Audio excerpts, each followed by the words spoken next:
Party यदि आप 2026 में बिहार बोर्ड इंटर का एग्जाम देंगे और आपका भी मेरे प्यारे प्यारे बच्चों 5 फरवरी का ज्योग्राफी का पेपर है, भूगोल का पेपर है, तो आज का क्लास आप सब के लिए बहुत ही ज़्यादा वीवीआई होने वाला है। क्योंकि मेरे प्यारे प्यारे बच्चों आज के क्लास के अंतर्गत हम लोग सोल्यूशन करने वाले हैं क्लास 12 जो आपका ज्योग्राफी है, जो आपका भूगोल है। तो भूगोल का मेरे प्यारे प्यारे बच्चों पार्टी आप सबका वायरल पेपर का सोल्यूशन करवाने वाले हैं। जो आपका एग्जाम जो मेरे प्यारे बच्चों 5 फरवरी का जो एग्जाम होगा, तो 5 फरवरी को 100% यही पेपर पूछा जाएगा। तो आप लोग क्या कीजिएगा, इस वीडियो को शुरू से लेकर के अंत तक देखिएगा। यदि आप अभी तक कुछ भी नहीं पढ़े, आपका तैयारी नहीं है मेरे प्यारे बच्चों, यकीन मानिए इसमें इतना द मोस्ट इंपोर्टेंट क्वेश्चंस का सॉल्यूशन करवा देंगे कि 100% मेरे प्यारे प्यारे बच्चों आपके एग्जाम में पूरा का पूरा छपेगा। तो चलिए, आपको जैसा कि यहाँ पे पता होना चाहिए कि आपका जो एग्जामिनेशन होता है टोटल यहाँ पे 100 अंकों का आपका एग्जाम होगा मेरे प्यारे प्यारे बच्चा पार्टी। और इसमें 70 अंक आपका थ्योरी रहेगा और 35 अंक आपका 30 अंक आपका प्रैक्टिकल रहेगा। तो यहाँ पे बात करते हैं मेरे प्यारे प्यारे बच्चा पार्टी यहाँ पे समय सीमा के बारे में। क्या है जी,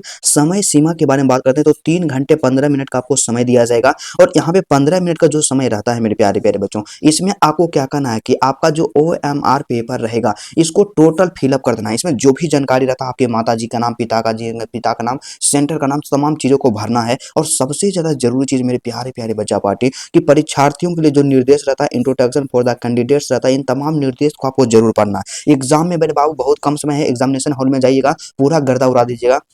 और सबसे पहला एक चीज हम आपको ये और कहना चाहेंगे कि यहाँ पे देखिए, सबसे पहले एक नंबर में यहाँ पे क्या है कि परीक्षार्थी OMR उत्तर पत्रक पर अपना प्रश्न पुस्तिका क्रमांक जो कि 10 अंकों का होता है उसको अवश्य लिखना है। दूसरा क्या होता है कि परीक्षार्थी यथासंभव उत्तर अपने शब्दों में देना। आप जितना अपने शब्दों में लिखिएगा उतना ही ज्यादा आपको नंबर मिलेगा। तो इसी तरह से जितना भी निर्देश रहेगा आपको टोटल को पढ़ लेना है, इसे ही आपको यहाँ पे क्वेश्चन मिलेगा। तो यहाँ पे सबसे पहले आपको आएगा क्या, खंड आ रहेगा, मतलब यहाँ पे सेक्शन आपका ए लिखा हुआ रहेगा। और इसमें क्या रहेगा मेरे प्यारे प्यारे से बोलूँ कि वस्तुनिष्ठ प्रश्न रहेगा, मतलब ऑब्जेक्टिव आंसर टाइप क्वेश्चंस रहेगा मेरे प्यारे प्यारे बच्चा पार्टी। तो इसमें भी क्या करना है, आपको इस निर्देश को पढ़ना है। और इसमें क्या कहता है कि प्रश्न संख्या 1 से 70 तक प्रत्येक प्रश्नों के साथ 4 विकल्प दिए गए हैं, जिनमें से कोई एक सही है।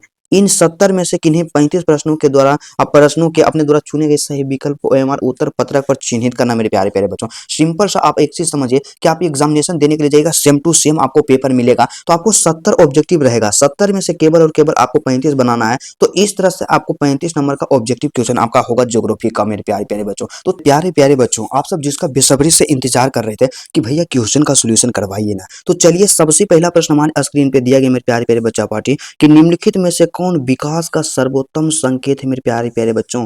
तो इसका जो सही आंसर होगा ऑप्शन नंबर डी होगा, गुण में धनात्मक परिवर्तन। क्या होता है, गुण में धनात्मक परिवर्तन। उसके बाद अगला क्वेश्चन आप लगाते चलिएगा मेरे प्यारे प्यारे बच्चों, हमारे पास 2 नंबर का दिया गया है कि निम्नलिखित देशों में से किसका लिंगानुपात विश्व में सबसे ज्यादा है मेरे प्यारे प्यारे बच्चा पार्टी। तो यहाँ पे ऑप्शन नंबर ए को सही कीजिएगा कि लेटविया। क्या है, लेटविया का लिंगानुपात सबसे ज्यादा है। उसके साथ ही साथ हमारे पास 3 नंबर का प्रश्न दिया गया कि निम्नलिखित में से कौन विरल जनसंख्या वाला क्षेत्र है मेरे प्यारे प्यारे बच्चों। तो विरल जनसंख्या वाला क्षेत्र कौन सा है जी, यहाँ पे पश्चिमी ऑस्ट्रेलिया। क्या हो जाएगा, पश्चिमी ऑस्ट्रेलिया हो जाएगा, मोस्ट इंपोर्टेंट है। और उसके बाद अगला जो प्रश्न हमारे पास 4 नंबर का दिया है मेरे प्यारे प्यारे बच्चों, सिंपल है, सीधा है कि निम्नलिखित में से कौन जनसंख्या के कार्यशील आयु वर्ग का प्रतिनिधित्व करती है मेरे प्यारे बच्चों। तो इसका सही आंसर का ऑप्शन नंबर रहेगा 15 से 59 वर्ष। क्या है, 15 से 59 वर्ष। और उसके बाद हमारे पास जो नेक्स्ट प्रश्न दिया गया, यहाँ पे मोस्ट इंपोर्टेंट और वायरल क्वेश्चन है मेरे प्यारे प्यारे बच्चा पार्टी कि निम्नलिखित में से कौन मानव भूगोल का उपगाम नहीं है मेरे प्यारे प्यारे बच्चों।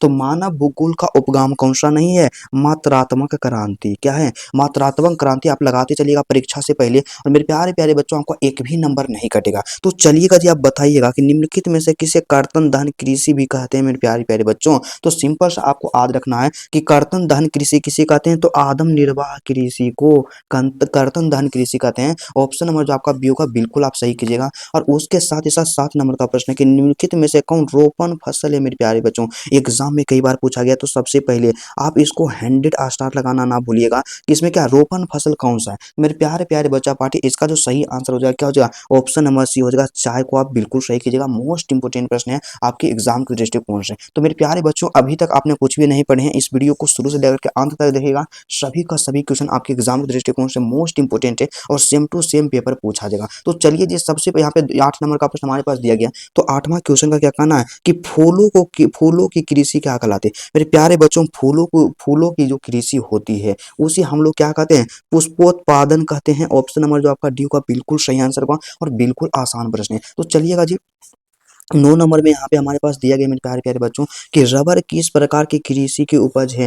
मेरे प्यारे बच्चों, रबर जो है ना जी, रोपण कृषि की उपज है, मोस्ट इंपोर्टेंट है। ठीक है, उसके बाद अगला जो प्रश्न हमारे पास यहाँ पे 10 नंबर का दिया गया, सिंपल है कि निम्नलिखित विद्वानों में से किसने मानव विकास सूचकांक को निर्धारित किया था? मेरे प्यारे प्यारे बच्चों, तो इसका जो सही आंसर हो जाएगा महबूब उल हक। क्या डॉक्टर महबूब उल हक ने मानव विकास सूचकांक को निर्धारित किया था? और उसके बाद आप बताइएगा 11 नंबर में कि भारत एक सदस्य, मेरे प्यारे बच्चों, भारत किसका एक सदस्य है? तो हम लोग जानते हैं कि भारत जो है साफ्टा का एक सदस्य है। Most important multi VVI question है मेरे प्यारे प्यारे बच्चों।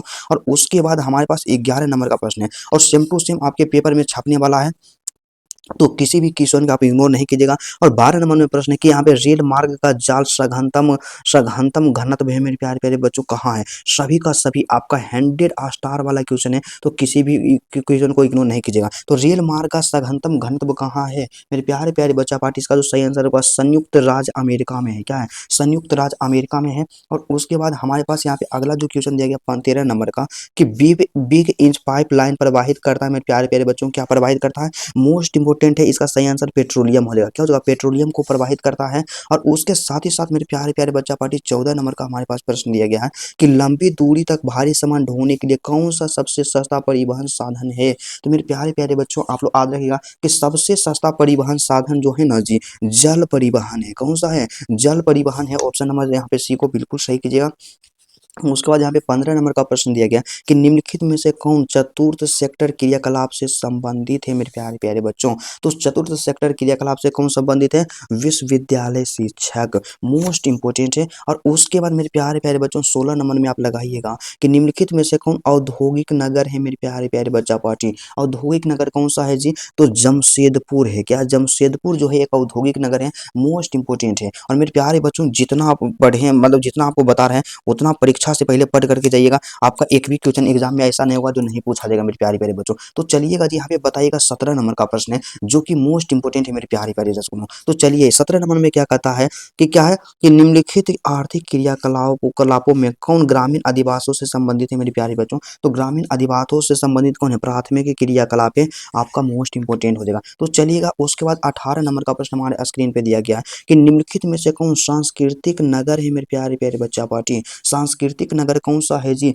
तो इसका जो सही आंसर होगा कि मक्का जो है सांस्कृतिक नगर है, मोस्ट इंपोर्टेंट है। और मेरे प्यारे प्यारे बच्चों, आप कमेंट करके बताइएगा कि आप ज्योग्राफी के पेपर में क्या आप 80 प्लस लाना चाहते हैं या 90 प्लस लाना चाहते हैं या 70 प्लस लाना चाहते हैं? मेरे प्यारे प्यारे बच्चों, आप जरूर कमेंट करके बताइएगा। और 19 नंबर में हमारे पास प्रश्न है कि पर्वतीय प्रदेशों में किस प्रकार प्रतिरूप अधिवास पाया जाता है मेरे प्यारे प्यारे बच्चों? तो इसका जो सही आंसर होगा ऑप्शन नंबर बी हो जाएगा सीढ़ी नुमा। क्या है? सीढ़ी नुमा, आप बिल्कुल सही कीजिएगा और लगाते चलिएगा मेरे प्यारे प्यारे स्कूलों। और इसी तरह से आपका वायरल पेपर होने वाला है कि विश्व व्यापार संगठन का मुख्यालय कहाँ है? तो विश्व व्यापार संगठन का मुख्यालय जेनेवा है। कहाँ है? जेनेवा है विश्व व्यापार संगठन का मुख्यालय। और मेरे प्यारे प्यारे बच्चों, अगला जो क्वेश्चन हमारे पास यहाँ पे दिया गया है 21 नंबर का प्रश्न है कि भारत की जनगणना के अनुसार निम्नलिखित में से कौन नगर की परिभाषा का अंग नहीं है मेरे प्यारे प्यारे बच्चों? तो इसका जो सही आंसर क्या हो जाएगा? तो इसका जो सही आंसर होगा मेरे प्यारे प्यारे बच्चों ऑप्शन नंबर डी हो जाएगा कि 75% से अधिक जनसंख्या का प्राथमिक क्षेत्र में संलग्न होना मोस्ट इंपोर्टेंट है। ठीक है, तो चलिएगा जी, उसके बाद अगला जो क्वेश्चन हमारे पास दिया गया 22 नंबर में, 22 नंबर का क्या कहना है कि किस भाषा की परिवार जनसंख्या सबसे कम है मेरे प्यारे प्यारे बच्चों? तो किस भाषा की परिवार जनसंख्या सबसे कम है? तो चीनी तिब्बती जो है भारत में सबसे ज्यादा कम है, मोस्ट इंपोर्टेंट आपका होने वाला है। उसके बाद अगला जो क्वेश्चन हमारे पास यहाँ पे दिया गया है 23 नंबर का, सिंपल है कि मानव विकास सूचकांक में भारत के निम्नलिखित में से किसकी कोटि मतलब कि उच्चतम मेरे प्यारे बच्चों? तो निम्नलिखित में से किस राज्य की कोटि उच्चतम है? तो इसका जो सही आंसर होगा कि केरल जो है मानव विकास सूचकांक में सबसे उच्चतम कोटि को रखता है। और उसके बाद आप यहाँ पे बताइएगा 24 नंबर का प्रश्न, 2011 की जनगणना के अनुसार भारत की जनसंख्या कितनी थी? तो 2011 जो है ना जी, 2011 में जो जनगणना हुआ उसके अनुसार भारत की कुल जनसंख्या 121 करोड़ थी। कितनी थी? 121 करोड़ थी मेरे प्यारे प्यारे बच्चों। सभी का सभी आपका मोस्ट इंपोर्टेंट क्वेश्चन है, तो इसी तरह से आप लगाते चलिएगा। और आप पेशेंस रखिएगा मेरे प्यारे बच्चों, क्योंकि पूरा का पूरा आपका 70 ऑब्जेक्टिव को लेकर के आए हैं, तो आप पेशेंस बना करके रखिएगा। और उसके बाद मेरे प्यारे प्यारे बच्चा पार्टी, हमारे पास 25 नंबर का जो क्वेश्चन दिया गया ना जी, सिंपल है, सीधा है कि निम्नलिखित प्रदेशों में कौन सुप्रलेखित प्राचीनतम नगरीय बस्ती है मेरे प्यारे प्यारे बच्चा पार्टी। तो इसका जो सही आंसर होगा मोसोपोटामिया कर दीजिएगा, एग्जाम में आपका नंबर नहीं कटेगा। उसके बाद 26 नंबर का प्रश्न है कि हीराकुंड बांध परियोजना अवस्थित है मेरे प्यारे बच्चों, कहाँ अवस्थित है। तो हीराकुंड बांध परियोजना जो अवस्थित है, कहाँ अवस्थित है, ओडिशा में अवस्थित है, आप लोग याद रखिएगा। उसके बाद अगला जो हमारे पास प्रश्न दिया है 27 नंबर का कि निम्नलिखित में से कौन रेशेदार फसल है मेरे प्यारे प्यारे बच्चों। तो रेशेदार फसल कौन सा है जी, कपास जो है एक रेशेदार फसल है। उसके बाद हमारे पास ये प्रश्न है कि निम्नलिखित में से कौन सबसे छोटी बेसिन है मेरे प्यारे बच्चों, सबसे छोटी, निम्नलिखित में से कौन सबसे छोटी है मेरे प्यारे प्यारे बच्चा पार्टी। तो सबसे छोटी बेसिन आप लोग याद रखिएगा कि तापी बेसिन है। कौन सा बेसिन, तापी बेसिन है मेरे प्यारे प्यारे बच्चों। और उसके बाद 29 नंबर का प्रश्न है कि हरित क्रांति संबंधित है, किससे संबंधित है। तो हरित क्रांति जो संबंधित है ना जी, खाद्यान्न उत्पादन से संबंधित है, मोस्ट इंपोर्टेंट क्वेश्चन है। और उसके बाद अगला जो प्रश्न हमारे पास दिया गया यहाँ पे 30 नंबर का प्रश्न है कि निम्नलिखित में से कौन भारतीय कृषि की समस्या है मेरे प्यारे बच्चों। भारतीय कृषि की समस्या इनमें से सभी है, ऑप्शन नंबर डी को सही कीजिएगा, मोस्ट इंपोर्टेंट, क्योंकि निम्न उत्पादकता भी है, अखंडित जोत भी है और अनियमित मानसून भी है। तो सभी बिल्कुल आप सही कर दीजिएगा। और जितने बच्चे चैनल पे नहीं है, चैनल को सब्सक्राइब कर लीजिएगा। और मेरे प्यारे बच्चों, आप कमेंट करके बताइए कि आपका नाम क्या है, क्या आपका नाम क्या है मेरे प्यारे प्यारे बच्चों, आप जरूर कमेंट कीजिएगा। और उसके साथ ही साथ आप अपना जिला लिख दीजिएगा, किस जिला से इस वीडियो को देख रहे हैं, और ज्योग्राफी में आप कितना नंबर लाना चाहते हैं, आप जरूर कमेंट कीजिएगा। और सबके कमेंट को हम पढ़ेंगे मेरे प्यारे प्यारे बच्चों। और 31 नंबर का प्रश्न हमारे पास है कि मुंबई में पहला आधुनिक सूती वस्त्र कारखाना स्थापित किया गया, क्योंकि मेरे प्यारे प्यारे बच्चा पार्टी कि मुंबई एक पतन भी था, मुंबई एक वित्तीय केंद्र भी था, और यह कपास उत्पादक क्षेत्र के निकट था। तो इसलिए ऑप्शन नंबर जो आपका यहाँ से डी हो जाएगा, इनमें से सही, आप इसको बिल्कुल सही कीजिएगा, ठीक है। उसके बाद अगला जो प्रश्न हमारे पास दिया है 32 नंबर का कि प्रादेशिक नियोजन का विशिष्ट लक्षण क्या है मेरे प्यारे प्यारे प्यारे प्यारे बच्चों। तो प्रादेशिक नियोजन का एक विशिष्ट लक्षण क्या है, क्षेत्र क्षेत्र विशेष के विकास का उपगम है। ऑप्शन नंबर सी को बिल्कुल आप सही कीजिएगा। और चलिएगा जी 32 नंबर प्रश्न का आप लोग आंसर लगाते चलिएगा। तो 32 नंबर क्वेश्चन का सिंपल सा कहना है मेरे प्यारे प्यारे बच्चा पार्टी कि भारतीय रेल प्रणाली को कितने मंडलों में विभाजित किया गया मेरे प्यारे प्यारे बच्चों। तो भारतीय रेल प्रणाली को कितने मंडलों में विभाजित किया गया, तो इनमें से कोई नहीं, इसका आंसर होगा ऑप्शन नंबर डी को आप बिल्कुल सही कर दीजिएगा, ठीक है। तो चलिए इसी तरह से लगाते चलिएगा मेरे प्यारे प्यारे बच्चों। और आपको वीडियो अच्छा लग रहा है तो वीडियो को लाइक कर दीजिएगा, क्योंकि आप सबके लिए दिन रात मेहनत करते रहते हैं मेरे प्यारे प्यारे बच्चा पार्टी। उसके बाद अगला जो प्रश्न हमारे पास यहाँ पे 34 नंबर का दिया गया, सिंपल है, छोटा सा है मेरे प्यारे प्यारे बच्चा पार्टी आपके एग्जाम के लिए कि भारत में वायु परिवहन सेवा की शुरुआत कब हुई। तो आप लोग याद रखिएगा कि 1911 ईस्वी में हुई थी। कब हुई थी, 1911 में।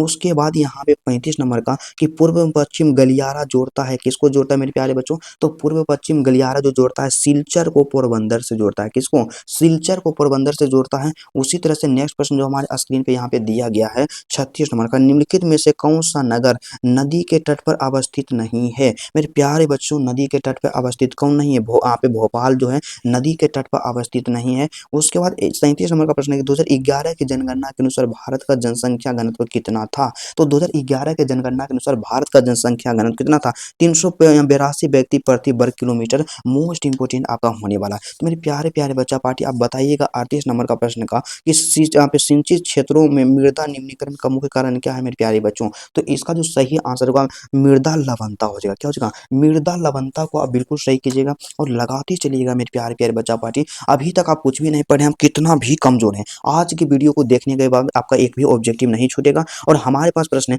कि निम्नलिखित में से कौन सा भारत का सबसे लंबा राष्ट्रीय राजमार्ग है। तो आप लोग याद रखिएगा NH 44 जो है भारत का सबसे लंबा राष्ट्रीय राजमार्ग है। और उसके बाद चलिएगा जी आप 40 नंबर का प्रश्न हमारे पास है कि विश्व के प्रमुख समुद्री पतन निम्नलिखित में से किस प्रकार के मेरे प्यारे बच्चों। तो विश्व के प्रमुख समुद्री पतन विस्तृत पतन है, कैसे पतन है, विस्तृत पतन है। और उसके बाद आप यहाँ पे लगाइएगा 41 नंबर का कि डॉक्टर महबूब उल हक मूल निवासी थे, कहाँ के मूल निवासी थे। तो ये जो मूल निवासी थे पाकिस्तान के, क्या है, पाकिस्तान के मूल निवासी थे। और उसके बाद हमारे पास 42 नंबर का प्रश्न है कि निम्नलिखित में से कौन तृतीयक क्रियाकलाप तृतीयक आर्थिक क्रियाकलाप है मेरे प्यारे बच्चों। तो इसका जो सही आंसर क्या हो जाएगा, व्यापार को आप बिल्कुल सही कीजिएगा, ठीक है। उसके बाद अगला जो क्वेश्चन हमारे पास दिया गया क्या 43 नंबर का, निम्नलिखित में से कौन सा क्षेत्र सघन जनसंख्या वाला है मेरे प्यारे प्यारे बच्चा पार्टी। तो चलिए हम लोग ऑप्शन को देख लेते हैं कि हमारा ऑप्शन क्या क्या दिया गया मेरे प्यारे प्यारे बच्चों, क्योंकि एग्जाम में हमें ऑप्शन को ही ठीक करना है, तभी हम एग्जाम में बेहतर कर सकते हैं मेरे प्यारे प्यारे बच्चों। तो चलिए यहाँ पे इसका मतलब सघन जनसंख्या वाला क्षेत्र कौन सा है, तो इसका जो सही आंसर क्या होगा मेरे प्यारे प्यारे बच्चा पार्टी, तो इसका जो सही आंसर होगा ना जी, ऑप्शन नंबर ए को आप बिल्कुल सही कर लीजिएगा। क्या हो जाएगा, दक्षिण पूर्वी एशिया सघन यहाँ पे जनसंख्या वाला क्षेत्र है। और उसके बाद यहाँ पे 44 नंबर का जो प्रश्न हमारे पास दिया गया मेरे प्यारे प्यारे बच्चों, सिंपल है कि 2011 की जनगणना के अनुसार भारत के किस राज्य में जनसंख्या घनत्व का प्रतिशत जो है सबसे ज्यादा अधिक है मेरे प्यारे बच्चों। तो जनसंख्या घनत्व का प्रतिशत जो है 2011 के जनगणना के अनुसार कहाँ सबसे ज्यादा है, तो गोवा में सबसे ज्यादा है। ऑप्शन नंबर बी को आप बिल्कुल सही कीजिएगा, ठीक है। और उसके बाद आप इसी तरह से लगाते चलिएगा। 45 नंबर का प्रश्न है कि पनामा नहर जोड़ती है, पनामा नहर किसको जोड़ती है, तो पनामा नहर जो होती है प्रशांत महासागर को अटलांटिक महासागर से जोड़ती है मेरे प्यारे प्यारे बच्चों। और उसके बाद अगला जो हमारे पास यहाँ पे प्रश्न दिया गया 46 नंबर का सिंपल सा है कि निम्नलिखित में से किसमें प्रमुख तेल क्षेत्र स्थित है मेरे प्यारे प्यारे बच्चों। तो प्रमुख तेल क्षेत्र कहाँ स्थित है, तो मेरे प्यारे बच्चों असम में प्रमुख तेल क्षेत्र स्थित है। और मेरे प्यारे प्यारे बच्चों जितना बता रहे हैं उतना पढ़ करके जाइएगा, पूरा का पूरा आपका परीक्षा से पहले वायरल हो गया मेरे प्यारे प्यारे बच्चों। तो चलिएगा जी, बताइएगा कि निम्नलिखित रोगों में से कौन सा जलजन्य रोग है मेरे प्यारे बच्चों। तो जलजन्य रोग जब भी बात कर लिया जाए तो अतिसार जो है जन्य रोग है मेरे प्यारे प्यारे बच्चों। और उसके बाद 48 नंबर का प्रश्न है, निम्नलिखित केंद्र शासित प्रदेशों में किसकी साक्षरता दर उच्चतम है मेरे प्यारे प्यारे बच्चों। तो साक्षरता दर किस केंद्र शासित प्रदेश के यहाँ पे उच्चतम है, तो लक्षद्वीप का, किसका है, लक्षद्वीप का है। और उसके बाद यहाँ पे हमारे पास जो प्रश्न दिया गया 49 नंबर का कि निम्नलिखित में से कौन सा भू उपयोग संवर्ग नहीं मेरे प्यारे प्यारे बच्चों। तो इसका जो सही आंसर होगा ऑप्शन नंबर हो जाएगा सी, हो जाएगा सीमांत भूमि हो जाएगा। और मेरे प्यारे बच्चों टोटल आप 70 ऑब्जेक्टिव का सोल्यूशन करके जाइएगा, पूरा का पूरा आपका एग्जाम में लड़ेगा। तो मेरे प्यारे प्यारे बच्चा पार्टी हमारे पास जो अगला क्वेश्चन यहाँ पे दिया गया है मोस्ट इंपोर्टेंट आपके एग्जाम के दृष्टिकोण से, हाँ 50 नंबर का कि निम्नलिखित में से कौन सी फसल है मेरे प्यारे प्यारे बच्चों, निम्नलिखित में से कौन सी फसल है मेरे प्यारे प्यारे बच्चा पार्टी। तो इसका जो सही आंसर क्या हो जाएगा, निम्नलिखित में से कौन सी खाद्य फसल है, तो मक्का जो होगा खाद्य फसल होगा। ऑप्शन नंबर जो यहाँ से आपका क्या हो जाएगा, सी हो जाएगा मेरे प्यारे बच्चों, आप बिल्कुल सही कीजिएगा, ठीक है। उसी तरह से आप पैसे थोड़ा सा बना करके रखिएगा। और उसके बाद मेरे प्यारे प्यारे बच्चा पार्टी इसको हम थोड़ा सा एडजस्ट कर लेते हैं ताकि आप सबको देखने में प्रॉब्लम नहीं हो। और मेरे प्यारे प्यारे बच्चा लोग आप कमेंट करके बताइएगा कि आपको किस सब्जेक्ट में सबसे ज्यादा डर लग रहा है, आप जरूर कमेंट कीजिएगा, ठीक है। तो चलिएगा जी मेरे प्यारे प्यारे बच्चों, अगला जो हमारे पास 51 नंबर का जो प्रश्न दिया गया कि आईटीडीपी है मेरे प्यारे प्यारे बच्चों। तो आईटीडीपी क्या है, तो यह जो है क्या है, समन्वित जनजातीय विकास प्रोग्राम है मेरे प्यारे बच्चों। और उसके बाद हमारे पास जो 52 नंबर का प्रश्न दिया गया सिंपल है सीधा सा मेरे प्यारे प्यारे बच्चा पार्टी कि निम्नलिखित राज्यों में से किसका 0 से 6 आयु वर्ग में लिंगानुपात निम्नतम है मेरे प्यारे प्यारे बच्चों। तो यहाँ पे हरियाणा को आप बिल्कुल सही कर दीजिएगा, आपका 100% करेक्ट होगा। और उसके बाद आप लगाते चलिएगा 53 नंबर में हमारे पास है कि निम्नलिखित में से किस अर्थव्यवस्था में उत्पादन का स्वामित्व व्यक्तिगत होता है मेरे प्यारे बच्चों। तो उत्पादन का स्वामित्व व्यक्तिगत किसमें होता है, पूंजीवादी अर्थव्यवस्था में होता है। उसके बाद अगला जो प्रश्न हमारे पास दिया गया 54 नंबर का क्वेश्चन है, मोस्ट इंपोर्टेंट है मेरे प्यारे प्यारे बच्चा पार्टी कि यूरोप वासियों द्वारा अपने उपनिवेशों में किस प्रकार की कृषि का विकास किया गया है। तो इसका जो सही आंसर होगा ऑप्शन नंबर बी हो जाएगा, रोपण कृषि का विकास किया गया है। वायरल क्वेश्चन है तमाम प्रश्न मेरे प्यारे बच्चों। तो चलिएगा जी 55 नंबर क्वेश्चन का आप लोग आंसर दीजिएगा कि जनसंख्या वृद्धि दर सबसे ज्यादा अधिक कहाँ है मेरे प्यारे बच्चों। तो जनसंख्या वृद्धि दर सबसे ज्यादा अधिक कहाँ है, अफ्रीका में है। कहाँ है, अफ्रीका में है, मोस्ट इंपोर्टेंट है। और मेरे प्यारे प्यारे बच्चा पार्टी हमारे पास 56 नंबर का जो प्रश्न दिया गया कि यहाँ पे सलीम इस्पात उद्योग है। तो सलीम इस्पात उद्योग कहाँ है मेरे प्यारे बच्चों, तो तमिलनाडु में है। कहाँ है जी, तमिलनाडु में है, मोस्ट इंपोर्टेंट वायरल पेपर है। और मेरे प्यारे प्यारे बच्चा पार्टी उसके बाद अगला जो प्रश्न हमारे पास है क्या है कि सहकारी कृषि अधिक सफल कहाँ रही है। एग्जाम में कई बार पूछा गया, तो 100% स्टार लगाइएगा कि सहकारी कृषि डेनमार्क में सबसे ज्यादा सफल रही मेरे प्यारे प्यारे बच्चों। और सभी का सभी मोस्ट इंपोर्टेंट है। तो चलिएगा जी अब बताइएगा यहाँ पे अगला क्वेश्चन 58 नंबर का कि निम्नलिखित में से कौन भारत में पुरुष प्रवास का प्रमुख कारण है मेरे प्यारे प्यारे बच्चों। तो पुरुष प्रवास का सबसे प्रमुख कारण इनमें से कौन सा मेरे प्यारे प्यारे बच्चा पार्टी, तो काम और रोजगार। क्या, काम और रोजगार, आप इसको सही कीजिएगा। उसके बाद हमारे पास यहाँ पे अगला जो 59 नंबर का प्रश्न दिया गया कि निम्नलिखित में से कौन औद्योगिक अव्यवस्था का प्रमुख कारक नहीं मेरे प्यारे प्यारे बच्चा पार्टी। तो इसका जो सही आंसर क्या हो जाएगा, ऑप्शन नंबर सी हो जाएगा, जनसंख्या घनत्व को आप बिल्कुल सही कर लीजिएगा। मोस्ट इंपोर्टेंट क्वेश्चन को लेकर के आए मेरे प्यारे प्यारे बच्चों, जो कि आपके एग्जाम में पूरा का पूरा छपने वाला है। तो चलिएगा जी आप इसी तरह से लगाते चलिएगा।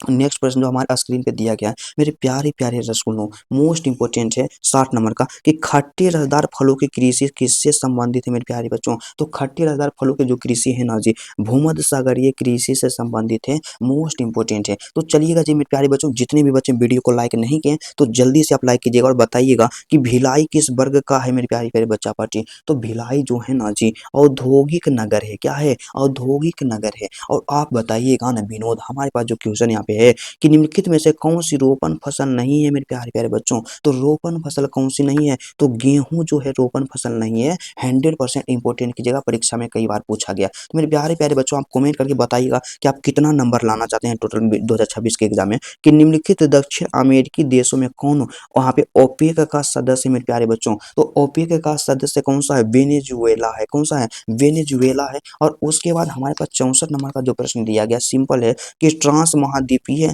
अस्टुअट महामार्ग जोड़ता है, किसको जोड़ता है जी, तो यह जो जोड़ता है डार्विन को मेलबर्न के साथ जोड़ती है, मोस्ट इंपोर्टेंट है। और यहाँ पे बताइएगा आप यहाँ पे 65 नंबर का कि उदयपुर किस राज्य में स्थित है मेरे प्यारे प्यारे बच्चों। तो उदयपुर जो है ना जी किस राज्य में स्थित है, तो राजस्थान में स्थित है। कहाँ स्थित है, राजस्थान में स्थित है। और इसी तरह से आप लगाते चलिएगा, हमारे पास 66 नंबर का जो प्रश्न दिया गया है कि मानव विकास सूचकांक में विश्व के निम्नलिखित देशों में किसकी कोटि उच्चतम है मेरे प्यारे प्यारे बच्चों। तो मानव विकास सूचकांक में सबसे उच्चतम कोटि जो है नॉर्वे के है, किसकी है, नॉर्वे का है मेरे प्यारे प्यारे बच्चों। और उसके बाद हमारे पास यहाँ पे 67 नंबर का जो प्रश्न दिया गया ना जी, 12 प्रश्न है कि निम्नलिखित में से सर्वाधिक प्रदूषित नदी कौन सी मेरे प्यारे बच्चों। तो सबसे ज्यादा प्रदूषित नदी हम लोग जानते हैं कि कौन सा नदी है, अमना जो है सबसे ज्यादा प्रदूषित है। और उसके बाद हमारे पास 68 नंबर का प्रश्न जो दिया गया है कि दो देशों के मध्य व्यापार होता है मेरे प्यारे प्यारे बच्चा पार्टी। तो दो देशों के मध्य जो व्यापार होता है ना जी, उसे हम लोग क्या कहते हैं, तो उसे हम लोग अंतरराष्ट्रीय व्यापार कहते हैं। क्या कहते हैं,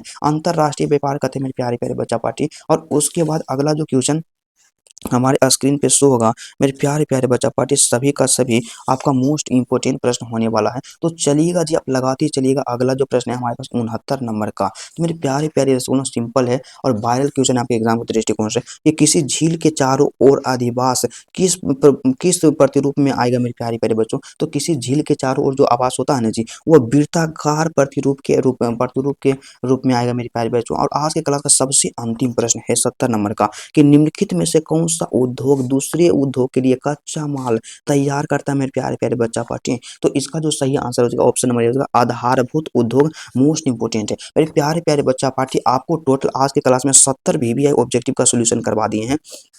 तो यदि आपको वीडियो अच्छा लगा तो वीडियो को आप लोग दिल से लाइक कर दीजिएगा, और चैनल पे यदि आप नहीं हैं तो चैनल को जल्दी सब्सक्राइब कर लीजिएगा। तो चलिए आज की क्लास को यहीं पे रहने देते हैं, फिर आपसे मिलते हैं नेक्स्ट वीडियो में और नेक्स्ट टॉपिक के साथ। तब तक के लिए जय हिंद।